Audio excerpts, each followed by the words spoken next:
శ్రీమాత్రే నమః. మనం ఈరోజు రాబోయే 6 నెలల పాటు, ఎందుకు 6 నెలల పాటు అనేటువంటి విషయాన్ని తీసుకుంటున్నామంటే, ఈ గురువు శని మెయిన్గా ఇప్పుడు డబుల్ ట్రాన్సిట్ ఒక భావం మీద ఇస్తున్నప్పుడు ఆ రెండు గ్రహాలు వక్రిస్తాయి.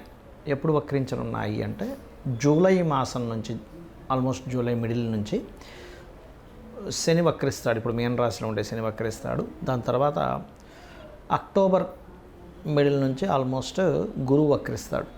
సో అక్టోబర్లో అయినా జూలైలో శని భగవానుడు ఇద్దరు వక్రించినప్పుడు, ఇప్పుడు స్ట్రైట్గా ఉన్నప్పుడు ఇచ్చే ఫలితాలు, వక్రించినప్పుడు ఇచ్చేటువంటి ఫలితాలు, మరియు దీంతోపాటు ఈ కేతువు కుజుడు మనం పిశాచయోగం గురించి చెప్పుకుంటూనే ఉన్నాం, రకరకాల ఇబ్బందులు అవన్నీ కూడా. ఇది దేశకాల పరిస్థితుల్లో ఎటువంటి మార్పులను తెస్తుంది, అలాగే ఈ వక్రించి మరలా ముందుకు వెళ్ళేటువంటి విషయాల్లో ఎటువంటి ఫలితాలు ఉంటాయి అనేటువంటి విషయాలని ఇప్పుడు మనం ఒక్కొక్క లగ్నరీత్యా, లగ్నం తెలియని వారు రాశి చూసుకోవచ్చు, తప్పేం కాదు. ఎందుకంటే రాశి ఫలాలు వేరు, లగ్నరీత్యా గ్రహాలు మార్పులు చెందినందుకు ఆ లగ్నం నుంచి ఆ యొక్క గ్రహాలు ఎటువంటి ఫలితాలు ఇస్తాయి, అందులో మంచి ఫలితాలు ఉంటాయి, జాగ్రత్తలు ఉంటాయి, ఎవరెవరు ఎటువంటి జాగ్రత్త తీసుకుంటే బాగుంటుంది అనేటువంటి విషయాల్ని చెప్తుంది నేనైనప్పటికీ కూడా చెప్పిస్తుంది సాక్షాత్ లలిత అమ్మవారిగా భావిస్తూ. వృశ్చిక లగ్నము, వృశ్చిక రాశి. వృశ్చికం వారికి జూలై మిడిల్ నుంచి శని పంచమంలో ఉండే శని వక్రించి 4 వైపు వస్తున్నాడు. కాబట్టి మీరు ఏదైనా ప్రాపర్టీ కొనుగోలు కావచ్చు, ఏదైనా కోర్సెస్ చేయడం కావచ్చు, ఏదైనా ముఖ్యంగా వాహనము, గృహము కొనుగోలు చేయడం కావచ్చు, ఇటువంటి విషయాలు జూలై 15 లోపలే చేసుకోండి. మిడిల్ ఆఫ్ ది జూలై వస్తే శని వక్రిస్తాడు. సో మీ యొక్క రాశి నుంచి అర్ధాష్టమ శని ప్రభావం వక్రగతి వల్ల కొంత పడుతుంది. కాబట్టి ఆ సమయాల్లో మిడిల్ ఆఫ్ ది జూలై నుంచి ఒక 4.5 నెలల పాటు ఎట్టి పరిస్థితుల్లో కూడా మీరు ప్రాపర్టీస్ తీసుకోవడం కానీ, కన్స్ట్రక్షన్ స్టార్ట్ చేయడం కానీ దీనికి మంచిది కాదు, గుర్తుపెట్టుకోండి. అలాగే వృశ్చికం నుంచి అష్టమంలో ఉండే గురువు భాగ్యంలోకి వస్తాడు, అతిచారంలో వచ్చి మరలా వక్రించి వెనక్కి వెళ్తాడు. దీనివల్ల కొంతవరకు పెద్ద మొత్తంలో రావాల్సిన ధనం ఏదైనా రావడము, లేనట్లయితే కొన్ని ఇన్సూరెన్సెస్ మూలంగా రావాల్సిన డబ్బులు ఎప్పటి నుంచో ఆగిపోయినవి కొంతవరకు క్లియర్ అవ్వడం, ఇట్లాంటి వాటికి మంచిది. కాకపోతే జూన్ జూలై మాసాల్లో మాత్రం కెరీర్ పరంగా గ్రోత్ ఉంటుంది, స్ట్రెస్ ఉంటుంది, మార్పు ఉంటుంది, 3 ఉంటాయి. అంటే ఒకవైపు స్ట్రెస్ ఉండి ఈ స్ట్రెస్ భరించలేక మార్పు వల్ల గ్రోత్ కూడా ఉంటుంది, గుర్తుపెట్టుకోండి. కాకపోతే ఇక్కడ మీకు ఈ అర్ధాష్టమ శని సమయంలో, అర్ధాష్టమ శని లాంటి ఫలితం ఇస్తుంది. ఎప్పుడైనా వక్రించే పంచమ స్థానంలో ఉండే శని వక్రించాడంటే ఆ సమయంలో మీకు కలిగేటువంటి ఫలితం ఏమిటి అని చెప్పి చూసుకున్నట్లయితే, ప్రత్యేకంగా ఇక్కడ ఈ శని భగవానుడు ఎప్పుడైతే 5లోకి వెళ్ళి వక్రించాడో, మీరు ఎట్టి పరిస్థితుల్లో కూడా ఈ విషయాల్లో వెళ్ళినట్లయితే నిందపడతాను అనుకునేటువంటి అంశాల్లోని స్త్రీ శాపము అంటూ ఉంటారు. శుక్రుడు జూన్ మాసంలో 6లోనే సంచరిస్తుంటాడు కాబట్టి స్త్రీ మూలకంగా గొడవలు వచ్చే ఛాన్స్ ఉంటుంది. అదేవిధంగా దశమంలోకి అక్టోబర్ నవంబర్ మాసాల్లో దశమంలో ఉండడము, నీచబడి ఉండడము శుక్రుడు అయినందుకు ప్రధానంగా ఇక్కడ ఏంటంటే స్త్రీ మూలకంగానే ఉద్యోగ సంబంధించిన విషయంలో కొన్ని తీవ్రమైనటువంటి నిర్ణయాలు తీసుకోవాల్సిన పరిస్థితి రావడము, ఇటువంటివి వస్తుంటాయి. లోన్స్, స్త్రీలకే లోన్స్ ఇవ్వడం ద్వారా ఇబ్బంది రావడం, అది స్త్రీకి పురుషుడికి ఇద్దరికీ వర్తిస్తుంది, గుర్తుపెట్టుకోండి. ఇవి కొద్దిగా చూపిస్తుంది. ఇక మీరు చేయవలసినటువంటి దేవతా ఆరాధన, దక్షిణామూర్తి యొక్క స్తోత్ర పఠనం చేయండి, గోవులకి బెల్లం తినిపించండి. మీకు దగ్గరలో శివాలయం ఏదైనా ఉన్నట్లయితే ఆ శివాలయంలో గణపతి, సుబ్రహ్మణ్యేశ్వర స్వామి, శివుడి దగ్గర దీపారాధన చేయడం, లేదా ఆ దీపారాధనకి వాడుకోవడానికి మీరు స్వామివారి ఆలయంలో అక్కడ ఉండేటువంటి యాజమాన్యానికి ఇవ్వడం చేయండి, ఖచ్చితంగా మీకు బాగుంటుంది. ఈ జూలై 15 తర్వాత శని వక్రగతి అని చెప్పుకున్నాం. అదేవిధంగా అక్టోబర్ 15 తర్వాత నుంచి గురువు వక్రగతి, ఈ కుజకేతువులు కలయిక, ఈ శుక్రుడు మేషంలో ఉండడం, తర్వాత ఇప్పుడు మేషంలో జూన్ మాసంలో మేషంలోని, మరియు అదేవిధంగా అక్టోబర్ నవంబర్ మాసాల్లో ఆల్మోస్ట్ మీకు నీచబడ్డము అండ్ సింహంలో శుక్రుడు.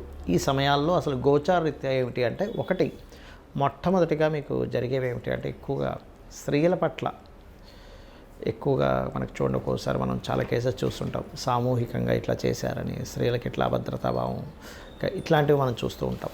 ఒకటి. రెండవది వాహన ప్రమాదాలు, జూన్ మాసంలోనే చూపిస్తుంది, మరియు అక్టోబర్ నవంబర్ మాసాల్లో కూడా ఇంకొంచెం ముందు, అక్టోబర్ కంటే ముందు కూడా కొంత ఒక 10-15 రోజులు చూపిస్తుంది. ఆ పర్టికులర్ టైమ్స్లో అన్ని రాసుల వారు వాహనాల మీద వెళ్ళేటప్పుడు, ముఖ్యంగా ఫ్లైట్ కానివ్వండి, ట్రైన్ కానివ్వండి, బస్ కానివ్వండి,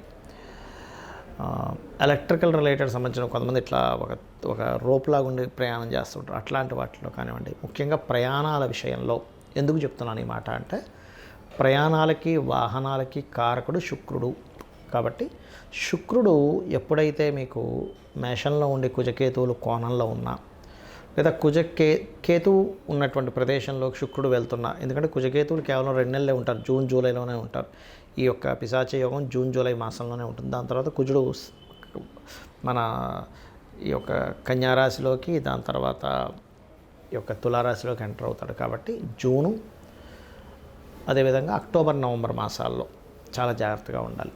ఎందుకంటే అక్టోబర్ నవంబర్ మాసాల్లో ఈ శుక్రుడు సింహరాశిలో ఉండే కేతువుతోని దాని తర్వాత నీచ పొందుతున్నాడు. అంటే శుక్రుడు ఎప్పుడైనా నీచపడుతున్నప్పుడు స్త్రీలకి ఇబ్బంది ఉంటుంది, వాహనాల మీద వాహన సంబంధంగా ఉండే ప్రయాణాలకి ఇబ్బంది ఉంటుంది. మీరు ఎప్పుడైనా చూసుకోండి, మీరు ఎనీ వాహన పెద్ద ప్రమాదాలు జరిగినప్పుడు ప్రపంచవ్యాప్తంగా మొత్తం తీసుకుంటే శుక్రకేతువులు కలయిక, లేదా శుక్రుడు పాడవడము, శుక్రుడు పాపకత్తిలో ఉన్నప్పుడే ఈ అఘాయిత్యాలు కానివ్వండి స్త్రీల పట్ల మరియు ప్రమాదాలు కానీ జరుగుతూ ఉంటాయి. మరి ఈ శని వక్రిస్తున్నాడు కదా దేశవ్యాప్తంగా, ఎటువంటి ఫలితాలు ఇస్తాడు ఇక్కడ అని చెప్పి చూసుకున్నట్లయితే, ఈ వక్రగతి వల్ల ఏమవుతుంది అంటే, ఇక్కడ మెయిన్గా శని భగవానుడు మీనం నుంచి వక్రించినందుకు ఈ 4.5 నెలల పాటు కొంచెం, ఇప్పుడు చూడండి రకరకాల దేశాల్లో యుద్ధాలు ఇవన్నీ మనం చెప్పుకున్నాం 3 నెలల క్రితమే. విశ్వవసునామ సంవత్సరం వచ్చేటప్పుడు కుజుడు నీచ పొందుతున్నాడండి. కుజుడు దాని తర్వాత రకరకాల ఇది ఇస్తాడు, జల సంబంధంగా యుద్ధాలు ఇస్తాడని మనం చెప్పుకున్నాం, జల సంబంధంగా గొడవలు ఇస్తాడని చెప్పుకున్నాం. అయితే ఎప్పుడైతే మీకు ఈ యొక్క శని వక్రిస్తాడో ఆ 4.5 నెలలు కొంత రిలీఫ్ వస్తుంది, కొంత రిలీఫ్ గుర్తుపెట్టుకోండి. అంటే కొంచెం యుద్ధ సంబంధించింది కొంచెం తగ్గుతుంది అక్కడ, కానీ మరలా వక్రగతి పోయి మళ్ళీ స్ట్రైట్ అయినప్పుడు మాత్రం మళ్ళీ ఇబ్బందిస్తూ ఉంటాడు. ఎందుకంటే శని గురురాశుల్లో సంచరించేటప్పుడు, నేను చాలా రోజుల క్రితం చెప్పాను ఈ మాట, ఏమంటే 2.5 సంవత్సరాలు ఉంటాడు అక్కడ. గురువులకి ముఖ్యంగా హెల్త్ పరంగా బ్రెయిన్ రిలేటెడ్ ఇష్యూస్ ఏమైనా ఉంటే వెంటనే చూపించుకోండి అనేటువంటిది. మరియు అదేవిధంగా ధార్మికంగా ఉండేటువంటి అనేకమైనటువంటి విషయాల్ని కొట్టిపడేయడము, ఆ ధర్మమే తాండవం ఆడడము అనేటువంటిది నేను చెప్పాను మీకు. మన ఇండియా కొన్ని దేశాలకి సహాయం చేస్తే కూడా ఆ దేశాలు ఇంకో దేశాలతో కలిపి మన మీదకి రావడం, ఇట్లాంటివన్నీ కూడా మనం ధర్మంగా ఉన్నా అసలు అవతల వాళ్ళు ధర్మంగా లేకపోవడం, ఇట్లాంటివన్నీ మనం చూస్తూ ఉంటాం గురువు ఈ రాశిలో సంచరించేటప్పుడు, మీనంలో. అలాగే ఈ కేతువు ఎప్పుడైతే సింహరాశిలో ఉంటాడో ఇప్పుడు ఒకసారి, అంటే ఈ సంవత్సరంన్నర మరియు ఒక 4.5 సంవత్సరాల తర్వాత మీరు గమనించండి, 4.5 సంవత్సరాల తర్వాత కూడా ఇప్పుడు ఒక రేంజ్కి వచ్చేసింది గోల్డ్. అంటే 1,00,000 దగ్గరలోకి టచ్ అయిపోయి తిరుగుతుంది అటు ఇటు. ఈ ఫ్లక్చువేషన్ ఈ సంవత్సరంలో జరుగుతూ ఉంటుంది. కానీ ఒక శుభవార్త ఏమిటంటే, ల్యాండ్ రేట్స్ ఇప్పుడు మొత్తం రియల్ ఎస్టేట్ పడిపోయిందని ఎవరైతే బాధపడుతున్నారో, రియల్ ఎస్టేట్ వాళ్ళకి పనులు లేవో, ఒక భూమి అమ్ముదామంటే రేట్ లేదో, అంటే ఆగిపోయి ఉంది, తగ్గట్లేదు కానీ ఆగిపోయింది. ఆగినటువంటి భూమి యొక్క ధరలు పెరుగుతాయి, ఖచ్చితంగా పెరుగుతాయి, అందులో ఎటువంటి సందేహం లేదు. కాబట్టి నిరాశ నిస్పృహలను వదిలేసండి. ఇక భూముల మీద ఇన్వెస్ట్మెంట్ చేసామండి, కొన్ని కోట్ల రూపాయలు ఇన్వెస్ట్మెంట్ చేసిన వాళ్ళు ఉన్నారు ల్యాండ్స్ మీద. ఎట్టి పరిస్థితుల్లో ఈ రాబోయే సంవత్సరంన్నర రేట్లు పెరుగుతాయి. గోల్డ్ రేట్ అయ్యో 1,00,000కి వెళ్ళిపోయింది, ఏంది ఇంకొక 6 నెలల్లో 2 లక్షలకి వెళ్ళిపోద్దేమో అనుకునే భయం అక్కర్లేదు. కొంత అక్కడదే ఆగుతుంది. మరలా మీకు 4.5 సంవత్సరాల తర్వాత మళ్ళీ మీకు అక్కడ కూడా మళ్ళీ బాగా అక్కడ ఆగుతుంది. కాబట్టి ఈ జాగ్రత్తలు ఈ విషయాల్లో తీసుకుంటూ ఉండాలి. కాకపోతే అందరూ కూడా, ఏ రాశి కానివ్వండి, ఏ లగ్నం కానివ్వండి, అందరూ కూడా చేయవలసింది ఏంటంటే ఉపాసనా స్థానము అంటారు. అంటే మనం ఏదైనా ఒక దేవతని కానీ ఎవరినైనా సరే ఉపాసన చేసేటువంటి స్థానంలో రవిరాశిలో కేతు ఉన్నందుకు గణపతిని, స్కందుణ్ణి, సూర్యభగవానుణ్ణి మనం ఎంత ఆరాధిస్తూ ఉంటే మీకు గణపతి రూపంలో మీకు ఒక ఉపాసన ఎవరైతే ఎక్కువ గణపతిని చేస్తారో రాబోయే ప్రమాదం ఇలా రాబోతుందని గణపతి స్వప్నంలో కనబడి చెప్పడం కూడా జరుగుతుంది, గుర్తుపెట్టుకోండి. ఎందుకంటే ఈ కలియుగంలో కలౌ చండీ వినాయక అంటారు. అంటే చండీ ఆరాధన, గణపతి ఆరాధన చక్కటి ఫలితాలు ఇస్తుందట కలియుగంలో. వేరే ఆరాధన చక్కటి ఫలితాలు ఇవ్వదని కాదు, కలియుగ దైవమైనటువంటి వెంకటేశ్వర స్వామి ఆరాధన ఇవ్వదా అంటే అలా కాదు. అని ఎక్కువ ఫలితం ఇస్తుందని మన శాస్త్రవచనం. కాబట్టి స్కందుని, గణపతిని, సూర్యుని ఎక్కువ ఆరాధించండి. మీరు ఎటువంటి ఇబ్బందుల్లో పడకుండా ఆ యొక్క స్వామివారు మిమ్మల్ని రక్షించి తీరుతారు. శ్రీమాత్రే నమః.